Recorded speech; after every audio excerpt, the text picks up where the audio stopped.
নমস্কাৰ, মোৰ নাম শ্ৰী মিলি লস্কৰ, মই ক্লাছ 8ত পঢ়োঁ। নমস্কাৰ, মোৰ নাম শ্ৰী জাহ্নৱী বৰুৱা, মই ক্লাছ 8ত পঢ়োঁ। নমস্কাৰ, মোৰ নাম শ্ৰী সৰস্বতী বৰা, মই ক্লাছ 7ত পঢ়োঁ। নমস্কাৰ, মোৰ নাম শ্ৰী ৰেডচি ডেকা, মই ক্লাছ 6ত পঢ়োঁ। নমস্কাৰ, মোৰ নাম শ্ৰী বংশী বৰুৱা, মই ক্লাছ 7ত পঢ়োঁ।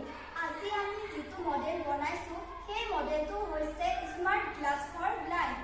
আমি জানো যে এজন মানুহ জন্ম কৰাই হওক বা অন্য হ'লে বিশেষকৈ মানুহজন অসুবিধা হৈ পৰে, বিশেষকৈ ৰাস্তা পাৰ হওঁতে বা সন্মুখত কিবা আছে নেকি দেখা নোপোৱাৰ ফলত মানুহজনে ভালকৈ যাব নোৱাৰে আৰু মানুহৰ সহায় ল'বলগীয়া হয়। আমি সেই দেখি পেলাই আমি এইটো বনাইছোঁ। আমাৰ ঘৰতো এনে মানুহ আছে আৰু আমাৰ ওচৰ পাজৰত এনে মানুহ আছে। সেই ভাবি আমি এইবোৰ চশমা বনাইছোঁ। তাৰ বিষয়ে প্ৰযুক্তি বাই আপোনালোকক ক'ব।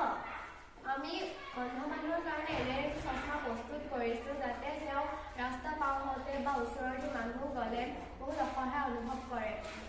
সেয়েহে এইটো চশমা প্ৰস্তুত কৰিছোঁ। চশমাটো প্ৰস্তুত কৰোঁতে বিভিন্ন ধৰণৰ সামগ্ৰী ইউজ কৰা হৈছে, যেনে HW বেটাৰী, ৱাৰ, চুইচ, চশমাটো এনেধৰণে কাম কৰিব।